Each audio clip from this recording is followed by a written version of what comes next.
Et oui, passé l'euphorie après les annonces de mercredi soir de la Fed, eh bien Wall Street a fait marche arrière toute, hier comme les marchés européens aujourd'hui. Bonjour Philippe. Bonjour. Philippe Wechter, donc chef économiste chez Ostrom Asset Management. On s'interroge tous, qu'est-ce qui s'est passé là tout d'un coup? Pourquoi ce décrochage? C'est violent, le moins 5 quand même sur le Nasdaq hier, entre 3 et 5% de baisse aux États-Unis.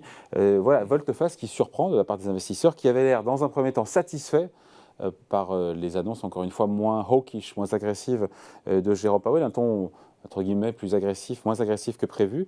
Qu'est-ce qui, au final, n'a pas été digéré par les investisseurs? Je crois qu'il y a deux choses. Le premier, c'est que même si Jérôme Powell n'a pas validé une hausse de 75 points de base... Les marchés n'y croient pas. C'est des sentiments, c'est que les marchés ne croient pas mais il ce que dit Jérôme Powell. très clairement indiqué que la hausse des taux allait continuer.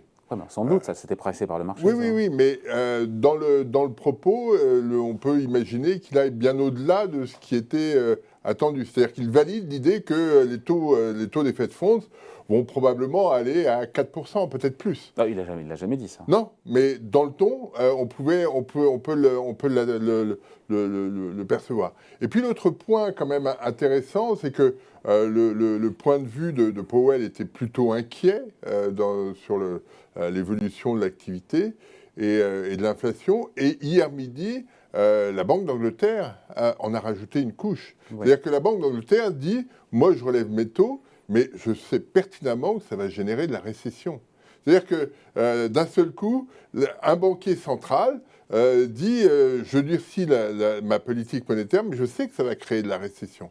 Et de ce fait-là, quand vous êtes investisseur, quelle urgence il y a à acheter des actifs risqués? Vous prenez votre temps parce que vous savez que compte tenu des mouvements qui vont être observés sur les politiques monétaires, le point bas n'est peut-être pas maintenant. C'est-à-dire que l'idée quand même qu'on a sur les marchés, c'est de dire, voilà, on n'est probablement pas très loin du point bas, donc j'achète.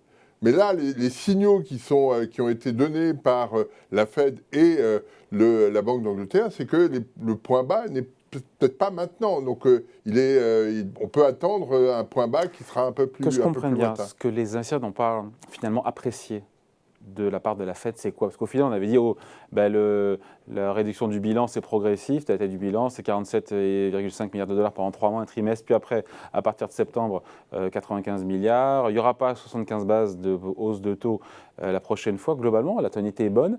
Mais les marchés n'y croient pas. Mais la tonalité, elle est... Pas elle est bonne, elle est moins... La tonalité, elle est de dire... moins agressive. L'inflation s'inscrit dans la durée. Et moi, banquier central, c'est ça le point, c'est que les banquiers centraux ont horreur de l'inflation persistante. Donc, ces banquiers centraux n'hésiteront pas à durcir le ton aussi longtemps qu'il sera nécessaire.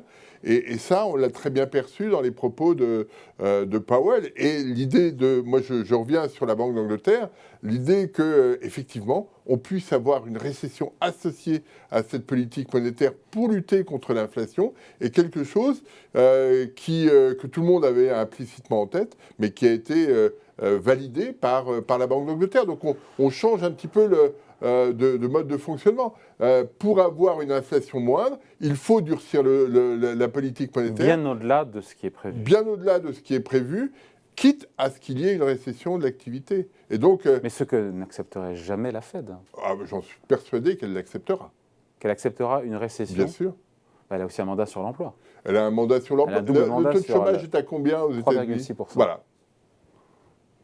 On est au-delà du plein emploi. C'est parce qu'il a dit. Là, c'est la supputation ce qu'on fait là. Il n'a pas dit je serais prêt à accepter une récession pour casser l'inflation. Il ne l'a pas dit ça. Mais non, mais la plus grande angoisse des banquiers centraux, c'est l'inflation persistante. Quelque chose qui s'inscrit dans la durée.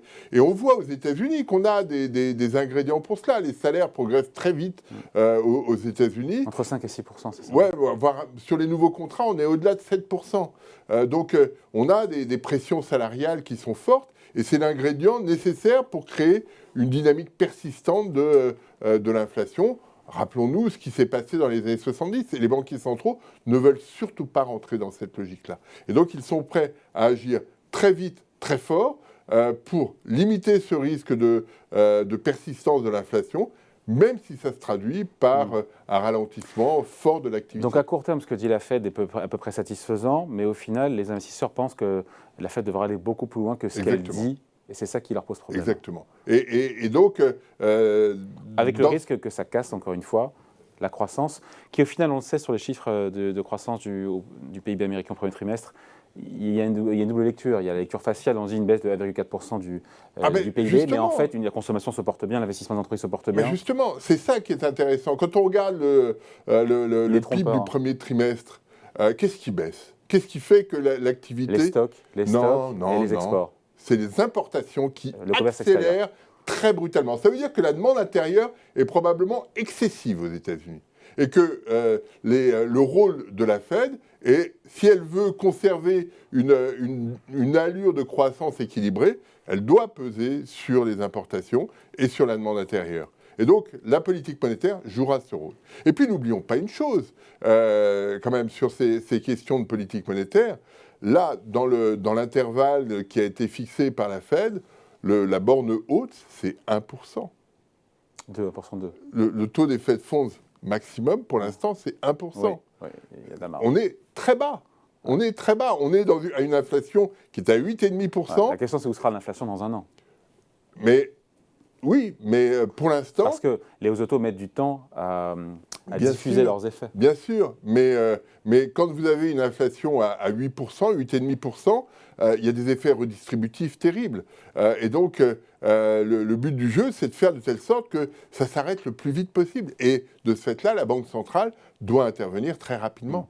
Enfin, dans ces cas-là, pourquoi est-ce qu'il a écarté cette hypothèse d'une hausse de 75 points de base si vraiment il veut aller vite et casser l'inflation? Pourquoi est-ce qu'il n'a pas accrédité ou laissé la porte entrouverte à accélérer la... Ce qui va être intéressant dans les semaines qui viennent, avant la prochaine réunion, sur la prochaine réunion, tout le monde a dans l'idée que ce sera encore 50 points de base et qu'à la réunion d'après, il y aura encore 50 points de base. Donc là-dessus, tout le monde est d'accord et il a validé cette question. Ce qui va être intéressant, sont les déclarations qui vont être faites entre maintenant et la prochaine réunion pour préparer éventuellement le terrain. De la rentrée. S'il le fait aujourd'hui, un banquier central dans une réunion du type de la conférence de presse de mercredi soir n'annonce rien de nouveau qui n'ait pas été clairement validé. C'est-à-dire que là, ils ont fait un premier pas à 50 points de base. Tout le monde l'avait en tête, tout le monde avait été préparé. Pour l'instant, le 75 points de base, c'est quelque chose qui vient du marché plus que de la Banque centrale. Oui, mais qui est validé qui est anticipé en tout cas par une majorité d'experts.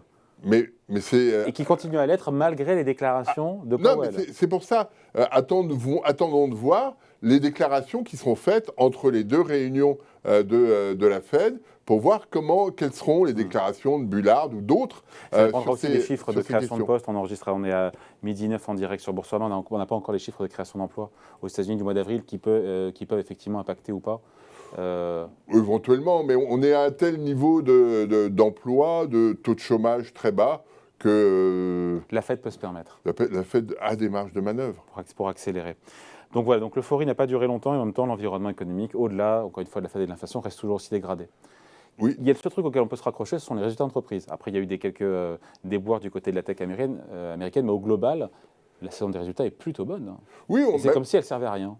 Non, mais quand on regarde les enquêtes du premier trimestre, partout, on a des choses qui sont très positives. Les entreprises ont une perception plutôt positive de leur environnement. Mais on a la question, c'est que se passe-t-il dans les mois qui viennent? Dans les mois qui viennent, moi, il y a deux choses qui me préoccupent.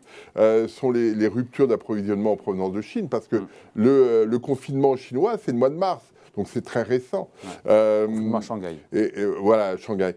Et donc ça va être, on va en voir les conséquences assez rapidement. Et puis le deuxième point, c'est que si les entreprises sont encore plutôt optimistes, quand on regarde les enquêtes auprès des entreprises, les ménages, eux, sont très pessimistes. Et on voit qu'il y a un écart considérable entre la perception de leur environnement par les ménages, qui voient leur horizon économique se rétrécir assez rapidement, et une consommation qui se tient encore très bien. Donc là, le risque, c'est que la consommation ralentisse assez significativement. Et d'ailleurs, on voit bien quand on regarde les enquêtes de l'INSEE, la partie distribution est la seule qui, au mois d'avril, soit en dessous de la norme à 100. Là, on parle de la France pour le coup. Oui, là, c'est sur la France, mais c'est juste pour signifier que... Mais quand on regarde l'Angleterre, quand on regarde les États-Unis, les indicateurs de confiance sont très bas. Les ménages sont soit pénalisés par l'inquiétude liée au climat. Il ne faut pas regarder dans le rétroviseur les chiffres de croissance ou de consommation du premier trimestre, il faut regarder ça, les indicateurs du moral qui montrent une dégradation. Oui, oui, c'est ça. Au mois d'avril, on est à des niveaux qui sont extrêmement bas pour la zone euro, pour l'Angleterre, pour les États-Unis. Et la consommation, normalement, les deux indicateurs, consommation et morale du ménage, ont une allure assez proche. Ouais. C'est pas du pile-poil, mais on voit qu'il y a un écart assez considérable entre les deux. Et s'il n'y a pas de changement sur le pouvoir d'achat des ménages, s'il n'y a pas de réduction de l'incertitude sur le conflit en Ukraine, s'il n'y a pas d'amélioration sur le marché de l'immobilier, parce que les taux hypothécaires américains progressent très vite et créent des incertitudes, si on n'a pas de changement sur ces aspects-là, les ménages vont probablement changer un peu leur fusil d'épaule en matière de consommation. Et à ce moment-là, le risque macroéconomique sera d'une autre nature. Ouais. Et là, ça changerait la donne pour la Fed. Absolument. Bon, on a en fini là-dessus, Philippe, on a un Nasdaq qui est clairement bear market, plus de 21 ou 22% de baisse depuis le début de l'année. Est-ce que maintenant, ça y est, on peut le dire, c'est une explosion de cette bulle, encore une fois, sur la tech US ou pas ? Peut-être. Effectivement, on a des mouvements qui sont importants. Je pense qu'il y avait sur la tech un certain nombre de secteurs qui étaient un peu fragiles. C'est pas très grave. C'est pas dramatique. Ce qu'il faut, c'est que, comme à chaque fois, ça crée les conditions pour un renouveau sur d'autres secteurs. C'est ce qu'on a vu par le passé. C'est pas la première fois que le Nasdaq se casse la figure, mais ça permet de réorienter les actifs physiques vers d'autres secteurs, y compris au sein de la tech, pour redémarrer et reprendre une situation d'innovation favorable à l'économie. Donc, c'est pas le plus dramatique. Bon, merci beaucoup. Explication signée Philippe Wächter, chef économiste chez Ostrom Asset Management. Merci. Merci.